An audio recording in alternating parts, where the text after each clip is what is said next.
afternoon, everyone, and welcome back. Welcome back to the PorscheCooled Podcast, and welcome back to Owner Stories. It's Tuesday today. It's Owner Stories today. My name is Michael Barth. Shortly, if you haven't been here before, this is the episode where we chat to Porsche, or I chat to Porsche owners around the world. I used to say it in the very beginning. And I used to say it in the beginning that each Porsche tells a different story and each owner has a story to tell. I kind of dropped that way back, but it kind of is what Owner Stories was always about, and that's what the PorscheCooled Podcast Owner Stories is all about. So I'm going to be joined very, very shortly. I always say this, but I am running late again. It's 5 minutes to 12. I'm about to chat with Brennan. Brennan's coming in from the US. Believe it or not, one thing I didn't ask Brennan is where he's located in the US, so I'll ask him that when he comes on.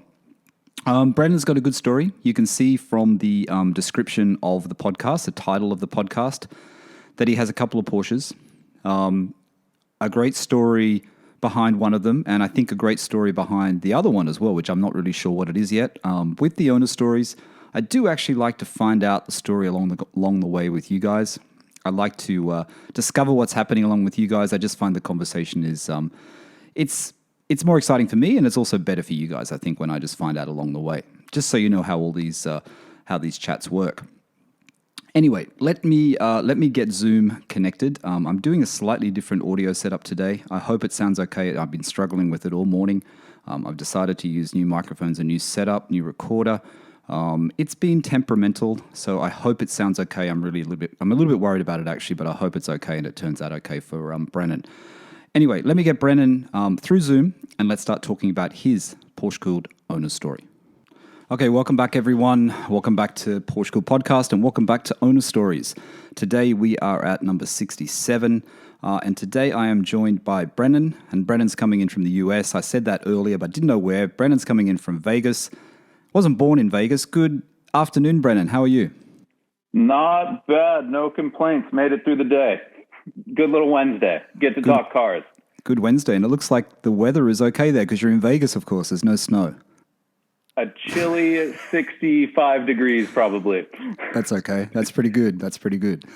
So you're living in Vegas at the moment. Let's just give the listeners a bit of your background. You're living in Vegas, but you're from Seattle, right? You said you were originally from Seattle? Originally from Seattle. My dad really gave me the car bug, and I think we'll get into that. And the air-cooled Porsche Bug specifically. Went to school down in Orange County where I met my girlfriend and now wife.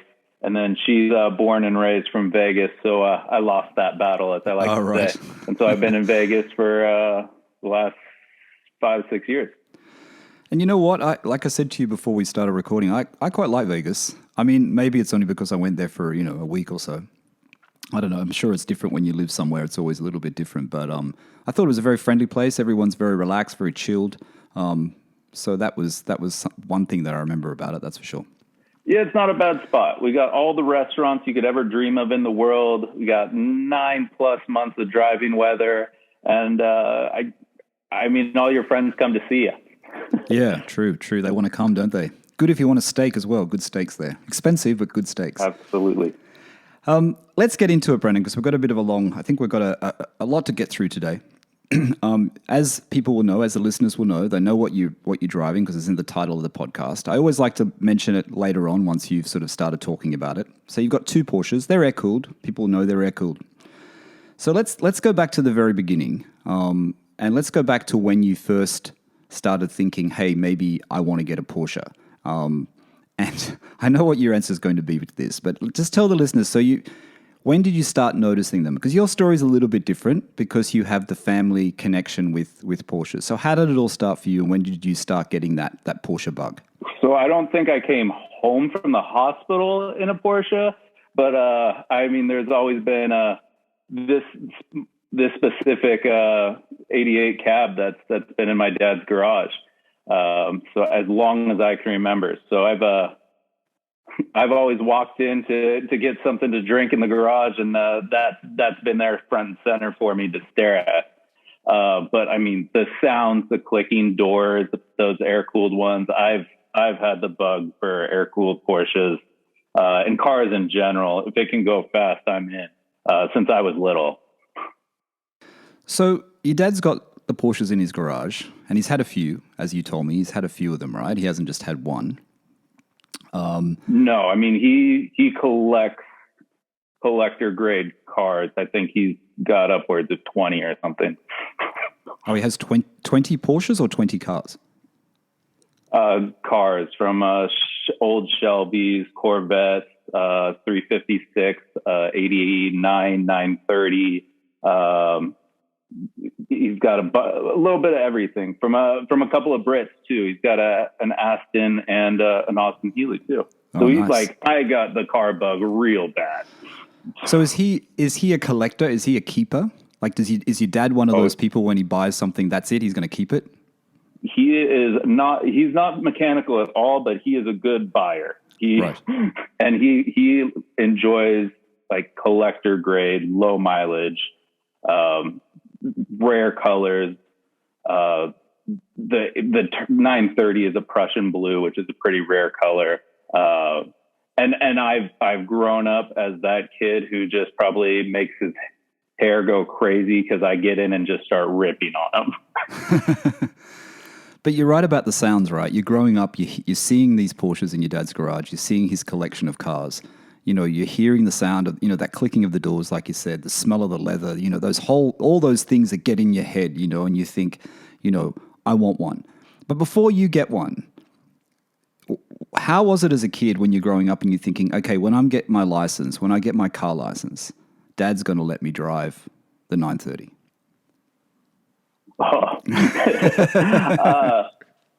So I learned how to drive a manual when I was 15 on a Dodge Dakota truck. Right. So, I mean, the short cab, 5-speed, not fast, but in Seattle, if you got a rear wheel drive truck with not a lot of weight, it's pretty fun to rip around and slide. So that's so that's where you got some. So you got some skills from that, then, from driving that truck, definitely. Skills is one way of putting it. And then I think in high school I was very specific because as you become a car nerd, you have very specific wants or needs depending how you define them. But I got a Audi A4 B6 Ultra Sport, had to be the turbo, with the promise that I wouldn't modify it. Oh, okay. Did you? That lasted about a week because I did a tune-in injectors, but you can't see that.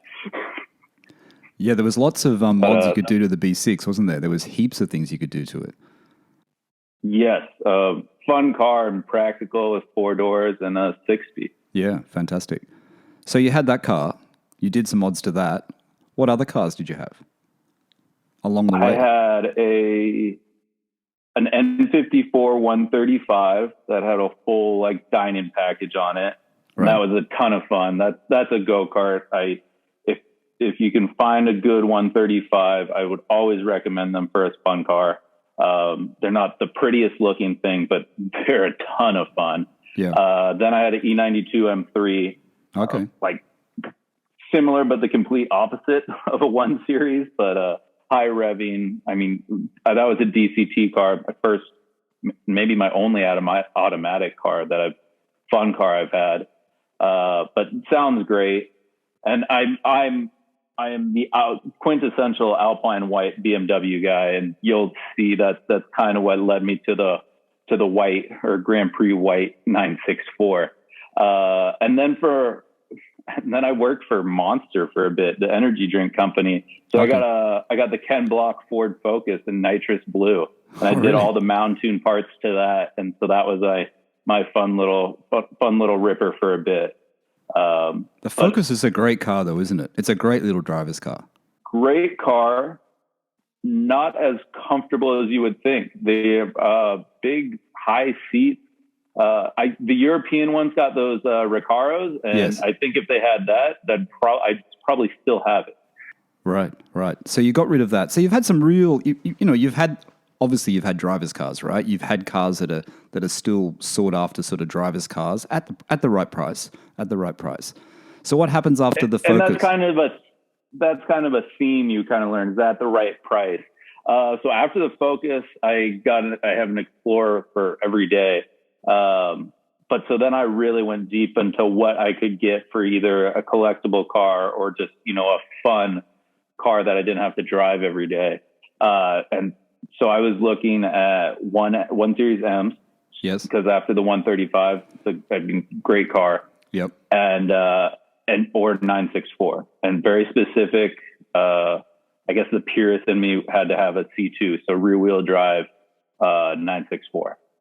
Okay, so when did this search start? When did the search for? So you're looking at the 1M and you're looking at the 964.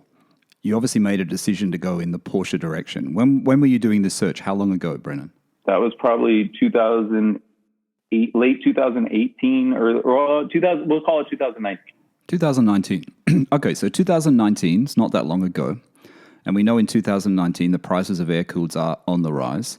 Australia, UK, and I'm guessing US, if you want a 964 or a 993, Carrera 2 and manual, they're rare. And when they come up, they're expensive and you have to be quick.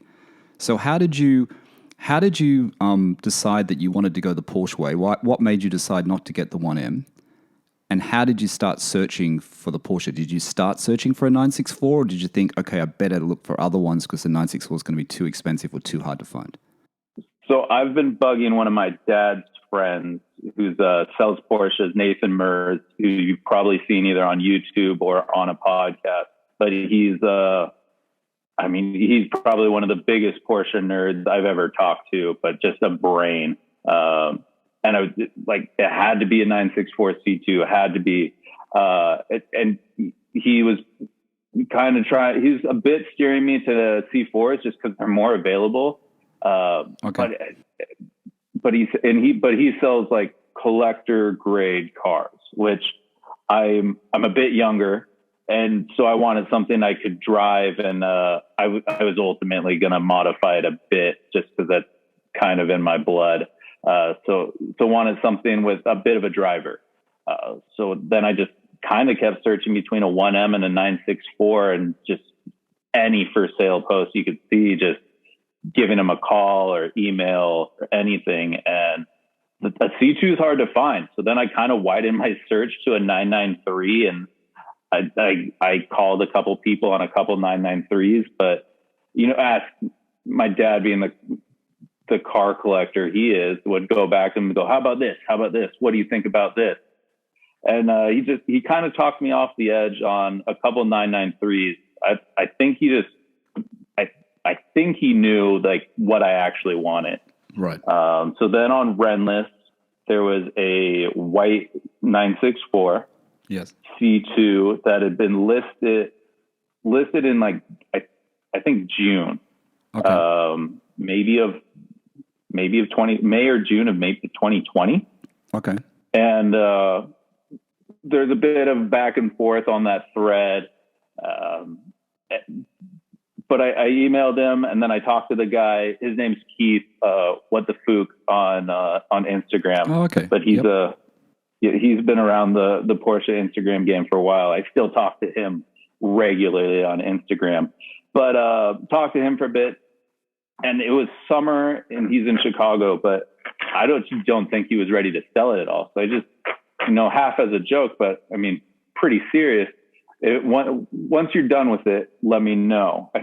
And I make the joke to him that I'd be his winter storage, just because Vegas driving season is more in the fall, winter, and spring. So a bit back and forth through the summer via Instagram. And then, I think it was September, right, that he kind of put a feeler out to sell, thinking he wanted to sell it again. And, I'd been talking about him with the car so much all summer that, as some of your other stories go, buying the buyer, that, it was almost buying it from a friend. I mean, down to his joke of the screw nail. I knew that he had a leak in a tire, like down to the detail. So we were able to make a deal pretty quick. I think within a morning, bought it sight unseen and threw it on a truck down to Vegas. Okay, so he's in Chicago, correct? Yes. He's in Chicago. All right, so you he's trustworthy. You know who he is. Like you said, you've been following the car. So obviously you don't feel like you need to go down and look at the car. You don't feel like you need to do a trip down there and just check it out. No, and I guess I should preface it with the couple of the cars I've bought, and I guess and a handful of cars my dad's bought have been either sight unseen. So a bit more comfortable of that than the average person. But one thing I think that he did a really good job of, he connected me to the shop that did all the work on the car. So I was able to ask them questions and go through invoices in detail prior to selling it. All right. But I think having that connection to the shop that did a lot of the work was a big testament to have access to that. I agree. I think that is a really important thing. And I think a lot of people who haven't got a pre-purchase inspection or haven't got it looked at or haven't gone down to look at it themselves, people have given them the shop details or given them all the records so that that it's quite solid. It's well cared for, it's looked after. You've already been chatting to the guys, you know who he is. So tell the listeners exactly, Brendan, what was the car? Do you know the options that came on the car? And was there anything special on the car that you were surprised with when you first picked it up? So it's a 91 964 C2 Grand Prix white. I've since changed the flag mirrors to arrows, and there's a couple of us that go back and forth on flags versus arrow mirrors. But it was Bilstein V6's HR spring cup pipe. I put a Steve Wong chip on it. It had a Rossport shifter and goldenrod. And what else did I? And then I did just a couple of little bits, but a Momo Mod 7 wheel, but it's black leather interior, sport seats. Did the Continental Bluetooth head unit, but it's a driver. I'm actually doing the sound system, redoing the sound system this week because the speakers blew out. Oh, really? So these are all the things you've done to it since you took ownership. What about was the car pretty stock when you bought it, or did it have a few mods on it? So during that summer when Keith decided he didn't want to sell it, he did the suspension, and so that was kind of part of the deal. Come September. I know exactly what you've done this summer, based on the price he had in the beginning of the summer. So but really good guy, worked out a good deal for both of us, but pretty quick and pretty painless. That's good. So along the way, before you transferred the money, sorry, Brennan, before you transferred the money, you obviously go to your dad and say, Dad, what do you think? With his experience. So what was his, was it thumbs up straight away, or was there any hesitation on your dad's side? So we were off a couple of bucks, right? Going back and forth over the phone. I said, let me give you a call back. He kind of told me he had somebody that wanted to fly in and look at it. So I called my dad. It's like, I'm telling him this. He goes,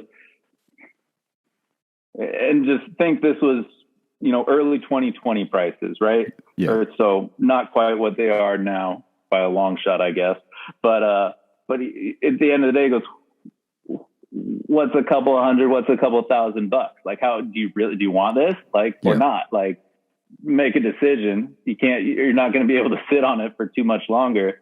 And after how hard it was to search for it and having like what I deemed was a pretty good driver quality car, that I gave Keith a call probably an hour later, said, get you everything you want tomorrow morning. And if you can get me a new tire. Well, that's good. Your dad's got a good way of looking at it. So he was supportive on that then, because it is true though, right? If you pause, if you wait, you're going to miss this car, right? And then when is another one going to come up? And if it comes up in 6 months' time, we're talking 2020, right? 2020. So the prices are still on the top end. They're still high. But the prices are even going to go, we know the prices have gone even higher since then. So you're not going to lose, are you, really? And you're going to enjoy the car along the way while you've got it. So really, it's a win situation. Yes. And that's, kind of a theory for life is buy and hold, and anything that you believe in or truly actually want. Yeah. I mean, if you're going to flip it, a bit different strategy, I'm sure. Yeah, of course. All right, Brennan. So you've got the car you wanted. You wanted the 964. Oh, you wanted the Carrera 2. One big detail. Yes. It had a top end reseal at probably like 2 or 3 years before I bought it, so that made me a bit more comfortable as well. Absolutely. With How many the miles? early 964. Yep. We have 99,000 now. I got it with. Okay. Yeah, so I'm about to hit 100,000. So my joke is that it's probably worthless in a couple weeks. That's, like for our international listeners, 100,000 miles is what, 160,000 kilometers. That's pretty good for a 964. You've seen ones with much higher mileage than that, right? That's pretty good still. Oh yeah, I mean it pretty lightly. Yeah. 100,000 with a new gasket and reseal. I'm knock on wood. Yes. Pretty safe with. So let's go back to that, right? That feeling, because you wanted the 964, like I was getting into just before. You wanted the 964. You wanted the Grand Prix white. You've got the white BMW kind of thing. You like the whites. You've got the C2. You got the manual 6-speed. What is that feeling? And you come from a Porsche family, but what is that feeling when you see the truck arrive at your house, at your doorstep, and your 911 is on it? Did you want to take it out for a drive straight away, or did you just want to look at it for a bit? So I've gotten a couple cars, but that's the most giddy I've gotten. I was calling that driver for probably the 2 days before. Hey, what's your ETA? The next day, what's your ETA? Text. You're going to be able to make it tonight. But I mean, it's better than Christmas for me. But the one thing I guess I didn't mention is that he did the white Cup 1 wheels. So he had them painted white like like the Cup cars, but so it's all white, very, very 90s. And in pictures, I wasn't sure about them. So getting off that truck, that's the first thing I noticed. And I was pleasantly surprised, this looks pretty bad. Bad in a good way, but I mean, it looks pretty cool, and I haven't touched them. And I debate about refinishing them silver every other month. No, don't do it. Don't do it. Get a second set. Keep the white ones. Get a second set if you can get a second set. I just want to share. I can share your Instagram, Brendan. Yeah, to the listeners. Yeah. Okay, so go and have a look at Brennan's Instagram. It's at Brennan BRENNAN Murph MURPH. Have a look at Brennan's Instagram. I'll put the link in the title of this, in the description of this podcast. And you can see about the fourth picture down, there it is with the white wheels. I'm a fan of the white wheels. Steve, my co-host, he's against them. He doesn't like them. I think they looked fantastic on your 964. I really do. I can see why you want to go silver, but looking at the white, Brennan, they're just, they're pretty cool. Oh yeah. The debates have been, getting some, every set of wheels for sale. I think I make an inquiry just to see what I really want. And I know where my heart wants. And it's the same E88s that everybody else wants. Yes. But that's a big expensive ones. Yeah, of course I want those, right? But we'll see. Kinesis is coming back out with wheels. So, maybe some Super Cups or something. One of the local Vegas guys, he moved to Colorado to work for Rotiform and Kinesis. So maybe a Super Cup or something in the near future. Fantastic. So you've got the 964, you've got the Carrera 2. How is it when you first start looking at it, when you start looking over it and you start checking that everything is okay? Were you pleasantly surprised? Were there anything that you noticed that you thought, oh, I wish it wasn't like that, or he didn't tell me about that, or was it all okay? I think the first couple months I just would occasionally text him service or history questions, but otherwise, it was good to go. I think all I did was an oil change and a once over, and otherwise I would just kind of rip on it. So did you take it to your independent or the Porsche service or whatever and get a full check over of the car done, or you didn't think it was necessary? Yeah, after a couple weeks of driving it, really I should say weekends rather, just to get a once over and just make sure. And everybody likes it. There's not a lot of C2s in Vegas. I think there might be only probably maybe 3 or 4. Right. So we're a rare breed. So when you're driving around in Vegas, have you had people stop you and say, "Hey, I want to buy your car. Is it for sale?" No. No? No. Go figure, right? I think last week I was driving down the street on a Tuesday or Wednesday and a black Carrera GT pulled up next to me though. And really? that I didn't expect to happen. Oh, that's a sight on the road, that's for sure. I just saw an Instagram post today. I'll just sort of go on a tangent here. There was an Instagram post of some repair shop in the US, and they had a picture of a red Carrera GT because they were referencing the one that sold on Bring a Trailer for 1.8, which has now been surpassed by the silver one, which sold for 2. But they were doing a service on it, and they had the whole back of the car off, and they're doing a service. Like, it looks like a complicated machine when you see it apart like that. It really looks like there's so much involved in that car, but it's a beautiful car that we all sort of one day hope to drive, let alone own. Yeah, they sound amazing. I've seen a couple in person now, and I thought that was going to be a dream car, but they are quickly surpassing that dream. Yeah, they've gone now. That's it. So the 964, of all the mods you've done, what do you think, for people who are into 964s or looking at 964s, of all the mods you've done to your car since you've owned it, you've done the chip, you've done a lot of things. What do you think is the one that you would say definitely you have to do this to a 964? Which is the most important, or the couple that are the most important? Is it the chip? Is it the Wong chip? What is it? The most tactile thing, FD or the goldenrod and the either whatever shifter you want to do. I know Sleepers has one, but that Raw Sport shifter is really nice and like feels good, shorter shift. And this is, I'm pretty comfortable with the old G body G50 transmissions. So right. Going from this is significantly different, but it's a very tactical modification. So it's very short, very clicky on the 964, the shift? Yep. Fantastic. Yeah, and then it's that just billet shifter. It feels really cool. Yeah, they're a great product. So you've got your 964. You let your dad go for a drive in it? Oh yeah, we so there's this run in Vegas. There's a couple of good drives, but we do this run up to the breakfast run.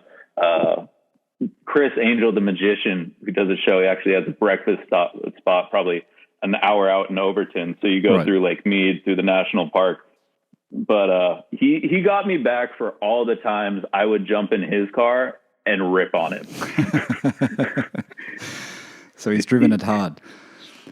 Oh yeah, I think I don't think he would admit how hard he drove it. So does your dad have a 964? Isn't there one of the pictures on Instagram? Not. On Instagram, is there a shot where you've got two 964s together? I thought I saw one. So is it the two white ones? Yeah, the two white ones. I just saw it now. Actually, yeah. Is that a friend's car? That is actually Autobarn in just outside of Chicago. Okay. But so that cab on the left is now owned by one of the Rotiform guys. But we both bought those cars out of Chicago. Oh, right. Rotiform wheels, yeah? Correct. Yeah, they're fantastic wheels, aren't they? I see them on the on Instagram on the Cayennes. They look really, really cool. Yeah, and so that cab, he actually he slammed it and put white Super Cups, and it looks pretty good. Yeah, it looks very good. Looks very good. All right, so you've got the 964. Most people, and I'm not saying this in a bad way, most people would be happy to have one air-cooled 911. People are searching there, searching for one air-cooled 911, Brennan. So you have the one. Are you tempted, and the listeners don't know this part of the story yet, but are you tempted to think, well, maybe you've got my truck, you've got your truck, right, which is your daily. Are you thinking maybe I should get another 911? Do you want to add to it? Are you thinking of adding to it? Or does something else happen which changes that? I think everybody that listens to your podcast has a good amount of car crazy in them. We probably check Bring a Trailer weekly, if not daily. Yeah. You're always looking at what else is out there. What else? Like maybe you're gonna steal a deal in 2021. But yeah, I mean, I looked a bunch. I even would, I call the E92 M3 kind of like the baby GT3, just because I think it's dollar for dollar. It's a good high revving car. It's just heavy comparatively to a GT3. And I mean, a handful of other things, but I mean, that's been on my radar as like a track car or something. But otherwise, I thought Cayman GT4s would go down in price because that's what happens to new cars. And that's just not the case, huh? Well, they kind of went down. I mean, I noticed in Australia when I was in the UK and I was looking at the listings in Australia, they kind of went down for a very short second, and then they've just gone back up again now, and you can't. And the number for sale has reduced greatly. There's not that many for sale. With the 964 though, you said originally you really liked the 1M, and Steve had his GT3 997 GT3, and he also had a 1M which he put seats in and chipped it and all that sort of thing, and it was a great car. It was a fantastic little car. Is that something you would think that you were thinking about? Maybe I could get the 1M and have it alongside my 964. Well, 1M's kind of shot up a bunch too, and I mean, yes. I think maybe I'm crazy, but I think if you're buying a car, I think there's a fun $4 amount. I mean, I've kind of assigned a dollar amount for a 1M that I'd be willing to grab one for, and it's lower than what they're going for now. So, but it's a really fun car, and in my mind, turbos are a ton of fun, and then NA stuff is more like long term. Long term, yeah. All right, so let's get into the next car. You've got a second 911. The listeners could see what it is in the title. Tell everyone how this car came about, and tell the listeners like the background to this car, like where it came from originally in the background and how you ended up with this car. So if you remember, I said that I would walk out into the garage growing up and there would always be a Porsche in there. So it's a birth year for me, a 1988 Commemorative Edition 911 cab. So the diamond metallic with the extended leather and the paint match 15s, which there are not a lot of 15-inch tire options is what I've found out in the last few months. I ordered them in November and they just showed up this week too. Wow. Yeah. But so a car that I mean, really got me into cars and Porsches. And so we got married towards the end of 2021, and kind of a surprise, but I mean, he talked about it a bit. But my dad was nice enough to gift me the car for a wedding gift, which is such a fantastic thing to do. You know what I mean? Like, something you'll never forget. And I just want to go back to the birth year thing, because you didn't tell me that before, I don't think, and I didn't realize it was your birth year. Do you think your dad always had a plan in his head that this car, he knew it was an 88? He's had it for that long. Do you think it was one of those things that, and I know, I have friends that buy watches now and then they're going to gift it to their children when they're 21 or 18, Rolexes, etc. Is that what you think he had in mind all along?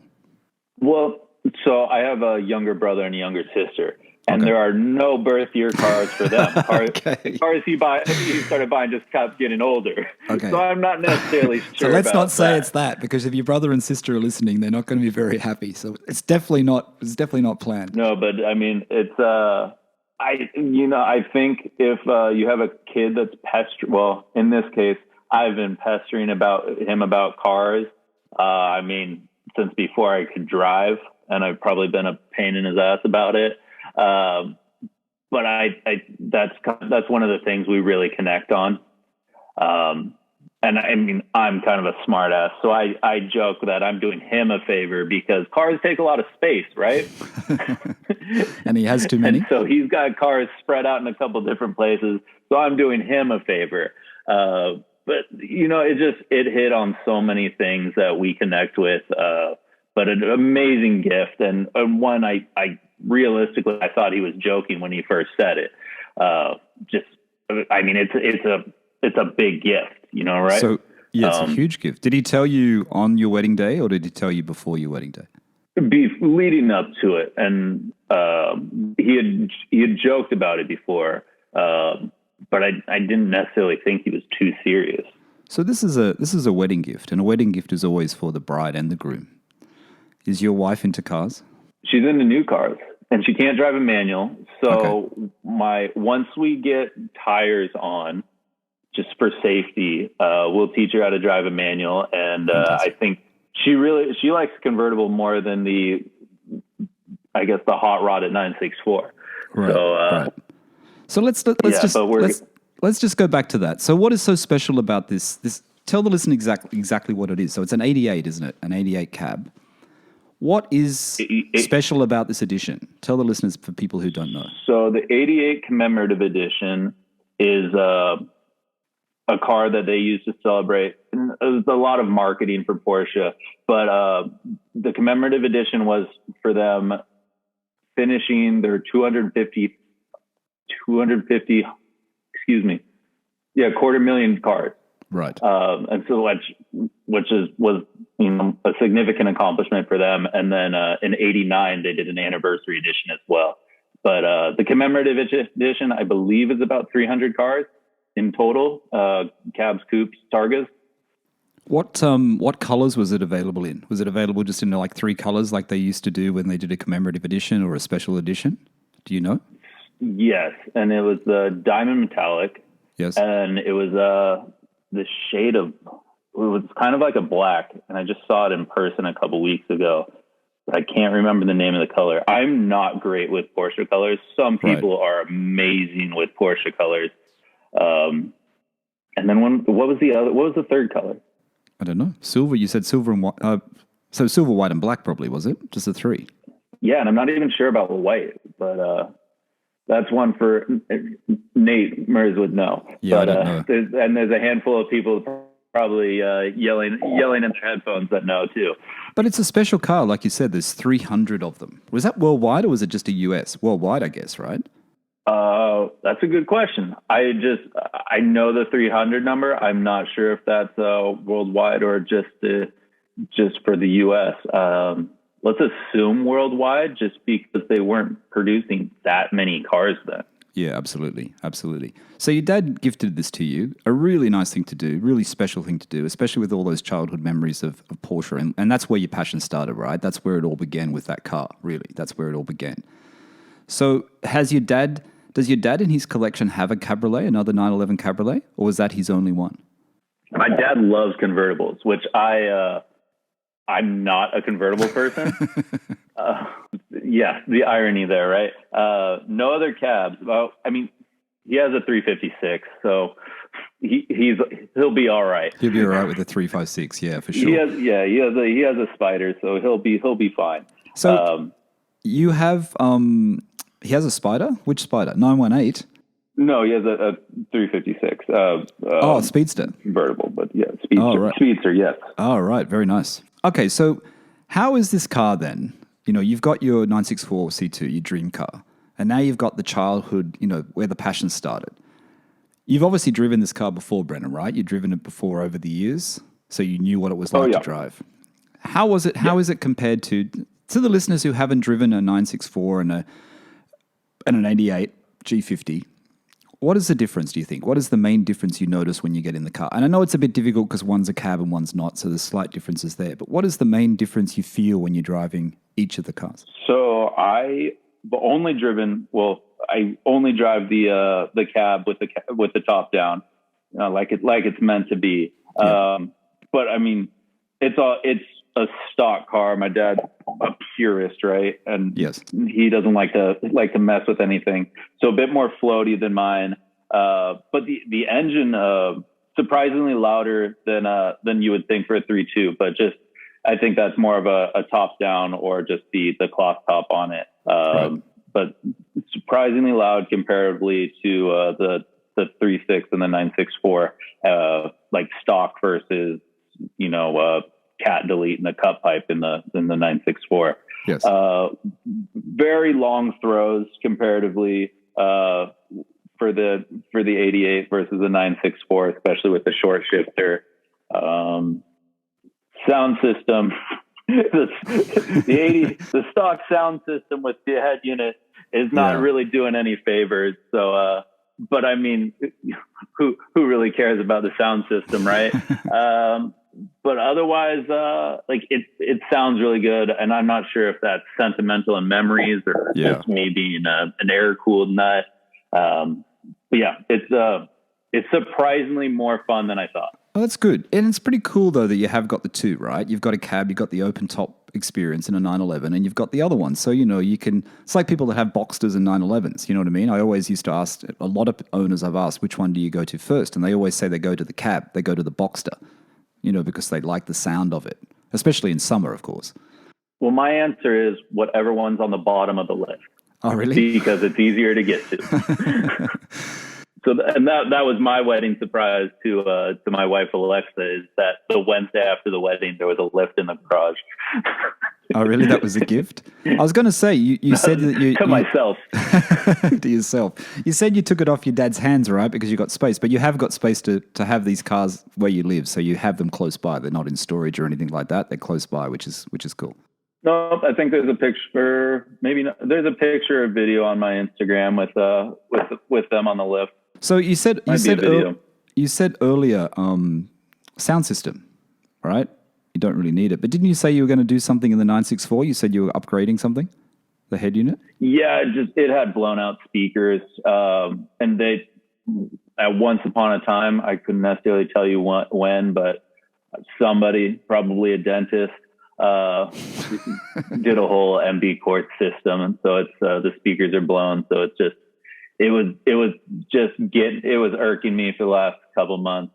So finally just bit the bullet and did it. So are you changing it to the Porsche Classic system, whatever it's called, PCCM or whatever they call it? Plus, you're not changing it to that? No, we had probably one of the better. He's a award-winning, sound system installer. His first name is Jason. I can't remember his last name, right. But I dropped it off with him this week, and he's just doing something that is not intrusive or not going to cut any more holes into the door cards, right? And just go through the whole sound system. Okay, fantastic. But I let the experts be the experts, right? Yeah, true. Okay, let's go back to the cab. You said your dad's a purist. The cab is pretty much stock, and you said before that you like to play with your cars. You like to add things to your cars. Are you going to add anything to the Cabriolet? Are you going to add anything to the 88? There are adjustable spring plates in the front right now that are, once we get tires, we're going to drop it. And I think that'll be the end of it. But I think it'll look really good low. Okay. But not slammed, but, just close some gap. So you're not tempted to... It has... Yeah, sorry, go ahead. It has a Bilstein heavy-duty shock, so just lower it a bit. You're not tempted to upgrade the shifter, give yourself a slightly shorter shift on it? I'm very tempted. I am very tempted. Something that most people wouldn't even notice unless you're driving it. You haven't modded it at all. It's under the surface. I'm tempted to do a steering wheel in the shifter, but I'm going to fight that one as long as I can. This is going to sound weird, but as a steering wheel that I've been touching and feeling for, 15, 20 plus years, probably more than that. And there's some sentimental value there, I guess. That's what I was going to lead into, Brennan. You said exactly what I was thinking, that this car is sentimental to you. You know what I mean? So your 964, you can touch, you can add, you can mod, you can, do things. But this car, this Cabriolet, it's been gifted to you from your dad. It's the car from your childhood. If it was me, I kind of wouldn't want to change that either. You know what I mean? I really wouldn't want to change that much to it because I just want it to be how I remembered it. I will say those Mamo steering wheels are really nice. And I have a Mod 7 in the 964. And it's just, in the G body, it's a big steering wheel with no power steering. But I mean, at that point, the bigger steering wheel with no power steering helps more than it hinders. Yeah, true. But true. Yeah, I mean, just other than lowering it, I think it's going to be pretty stock. Of course, I thought about an exhaust, but it's not quiet. It sounds good, and especially if you just drive it with the top down. Yeah. We're just probably going to leave it and drive it. And I think my wife Alexa is going to enjoy it once she learns how to drive a manual. Fantastic. Yeah, you do though, because it was only gifted to you last year, right? So you want to enjoy it how it is as well. You don't want to do too much to it. And it's kind of nice how that is a bit of a difference to your 964. Like you get into the 964, you get into the 88, and it's a different feeling altogether. You know what I mean? And I think it's kind of good to have that, don't you think? You don't want them both the same. Yeah, I mean, for those pocket years, I think I have the best of the air-cooled. I mean, a G-body, Yes. a cab, a 964. I mean, I have a 3.6 and power steering, and then I have a 3.2, no power steering, but I mean, both rear-wheel drive. Yeah, I mean, really, really fun cars. But in different ways. It's a really great start to a Porsche collection, though. You know, everyone's listening and going, "Wow, what a two-car garage you've got at the moment." You know, and you're still pretty young. You know what I mean? And you've got this two-car garage, which you've got the two Eccles, like you said, pinnacle year, 88. You know, everyone's after an 88 Cabriolet, and then you've got the 964, which is like everyone's searching for a Carrera 2. Here in Australia, if you look for a Carrera 2 for sale, Brennan, there's none. They don't come up anymore. They just disappeared off the market. They're really rare, except Bring a Trailer the last couple months has had a couple, and they shoot up like crazy. And the price has probably gone up, at least 30 to 30 odd % since you probably purchased it a short time ago as well, right? Or more. If not probably more. If not more. Yeah, I was going to say, if not more. And I've said it on the podcast, and it's no secret, I've got the 997.1 Carrera, and my car was valued at 50% more, you know, just a couple of months ago. So it's gone up by that much here. So, and they're rare as well, especially in manual. Even the 0.1s, it doesn't even have to be a 0.2. Basically anything in the Porsche world at the moment, there's nothing available, is there? It's all been there's not much left. Even Boxsters are on the rise. No, and I'm friends with a bunch of the guys that are at the Porsche dealership here. And if you heard the markups and everything, it's pretty wild. Yeah, I just need a long hood or a water cooled, huh? I think a long hood. I think you need a 69. You need a 6970, don't you think? Or a 73 or a 73.5 if you can get one. 73 and a half 911. I mean, hey, anything's possible with a positive attitude and a bunch of cash. Exactly. Well, you've got a great investment there anyway. You know, you've got two cars you love. You didn't buy, you know, it's not about the money, it's about the passion.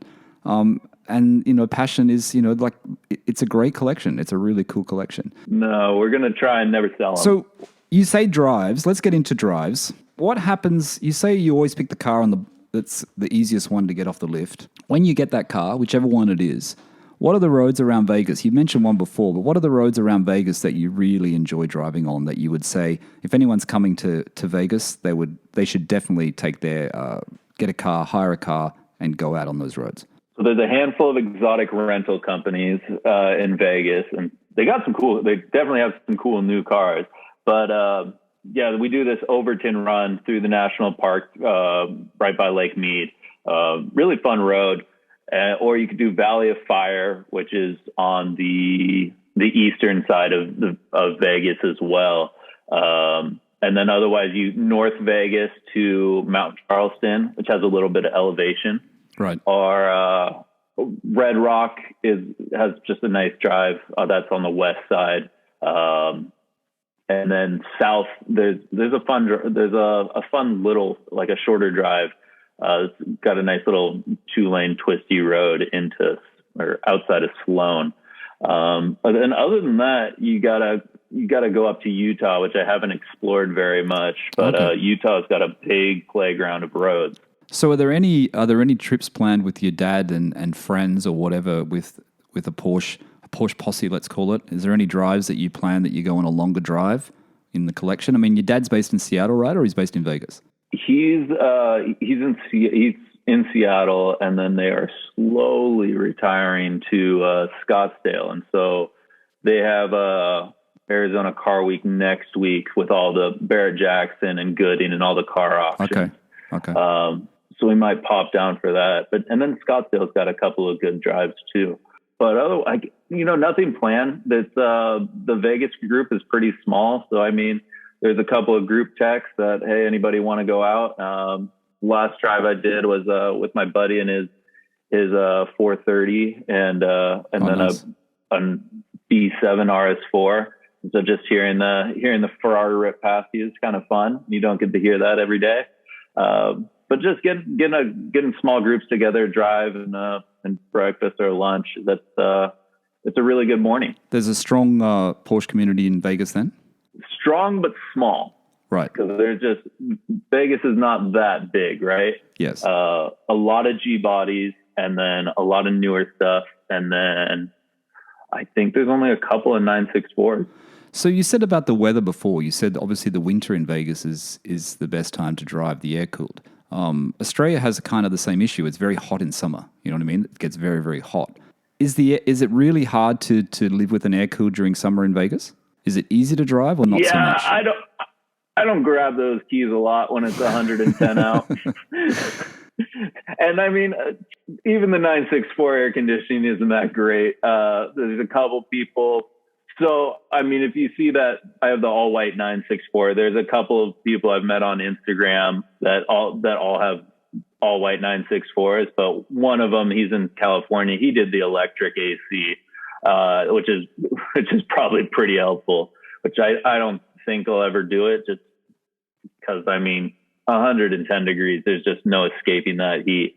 But that'd probably be the way to go. I think there's a couple people locally that have done the electric air. But the car runs okay in that sort of heat. I don't really know about air cools in hot temperatures. I know that even, I said to you I lived in Bahrain, right? So even in Bahrain, you see a couple of air cools there. There's a couple. And I always wonder how in the hell that car can function there, because you're talking about 44, 46, 47 degrees Celsius heat, which is over 100 degrees, Fahrenheit. I mean, air-cooled engines are pretty bulletproof. They're just not going to run as well. I mean, all engines like cold air. They're just not as efficient as cooling down the air in there. So yeah. That's probably your problem area. Yeah. There's probably just a bunch of heat soak. So I just want to ask you one other question. I want to talk about the tires again. You said for the cab, you struggled to get those tires. They've only just arrived. Is there only limited, if someone's looking for tires for an 80s air cooled, are there only a few suppliers, Brennan, or is it just the time we're in with COVID and everything being sort of delayed? So for the G bodies, the 80s 911, a lot of people option for the 16-inch Fuchs. Yes. You'll see a lot of the black wheels. Those are option 16. For the commemorative edition or the paint match, those are 15.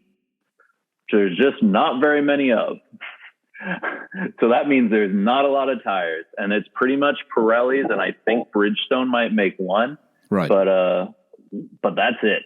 And they are expensive tires or normal? Yeah, pricing? I mean, but probably about the same. I mean, probably $300 a tire. Right. So, I mean, expensive for 15, but I mean, probably standard price for a summer or sport tire. Let me just tell the listeners once again, Brennan, your Instagram, it's at Brennan Murph, BRENNAN MURPH. I will put the link in the description. And if you look through, Brennan's got some great photos there. A lot of his Porsche, a lot of the white 964, the white wheels, looks very, very cool. You're driving some other convertible there with a dog. What convertible is that?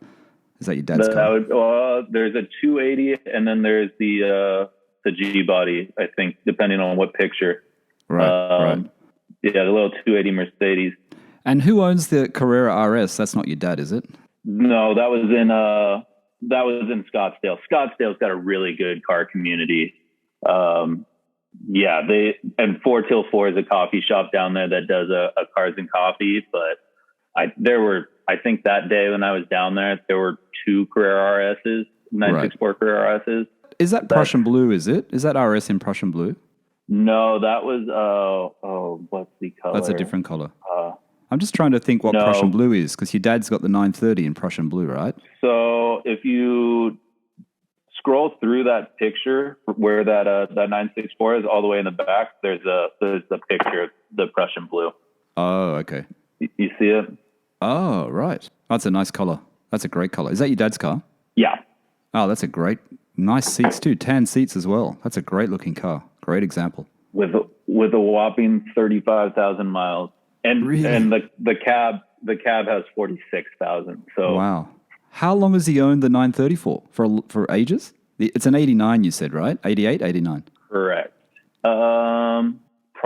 Like maybe 6-7 years. Right. Beautiful example. I bet there's a big difference if you jump into that Prussian blue and you jump into your cab. I'm sure you feel the difference in those two. You know, they've been right next to each other for a while in one of the garages. Right. And it might be biased, but I know what keys I always take. But I mean, the turbo is a ton of fun. All right, Brennan. We're almost going about to the end of the podcast. We're almost at an hour. Anything else you want to share with our listeners before we finish today?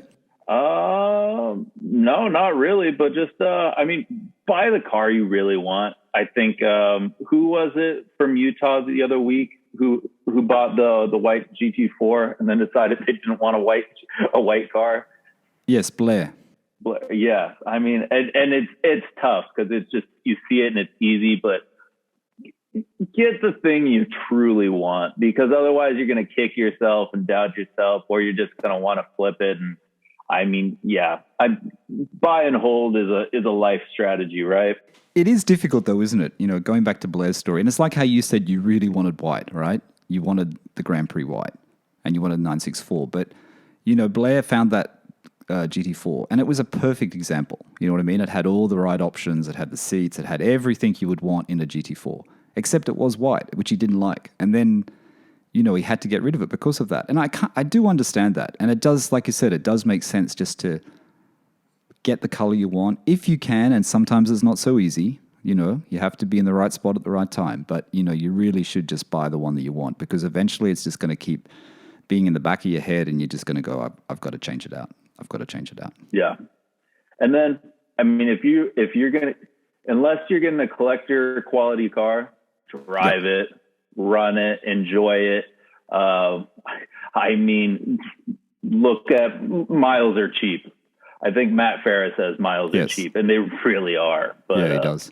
I mean, just enjoy it and meet people. I think that's the craziest thing that happens with these cars. I mean, is that you meet a ton of people and you go down the rabbit hole of talking about air-cooled Porsches or cars that you know your wife doesn't want to hear. Yeah, it's a big rabbit hole, that's for sure. But it's a great community, isn't it, Brennan? That's the main thing that you realize when you're in it. It's a great community, and a worldwide community, and we're all from different places, different backgrounds, and different ages, and it just brings us all together, which is the great side of it. Yeah, and everybody wants to talk about their car. I mean, even if it's on Instagram, you can say hi to anybody. Yes. But I mean, and if they got cars, they want to talk about them. So I mean, feel free, if you're young or older, just say hi and ask, because I've met a ton of people just on Instagram and everything like that. A lot of good people.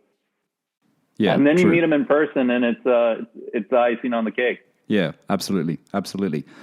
All right, Brennan, thank you so much. Thanks for being on Owner Stories today. Really, really appreciate it. You got it. A ton of fun. Love talking cars, and I mean, great to talk Porsches, even better. Great story as well. I know everyone's going to enjoy this one today. Absolutely great story. Awesome. Well, hopefully I had a couple of good stories. You did, mate. You did. All right, everyone. Thanks for listening to the PorscheCooled Podcast. That's Brennan coming in from Vegas in the US. Brennan's got a very, very cool 964 Carrera 2 Grand Prix white and his 88 Cabriolet G50 wedding gift from his father. What a great thing to get. What a great thing. And the memories behind it from when you were a kid. All right. Thanks, Brennan. Thanks. All right, everyone. Thank you for listening to the PorscheCooled Podcast. Bye for now.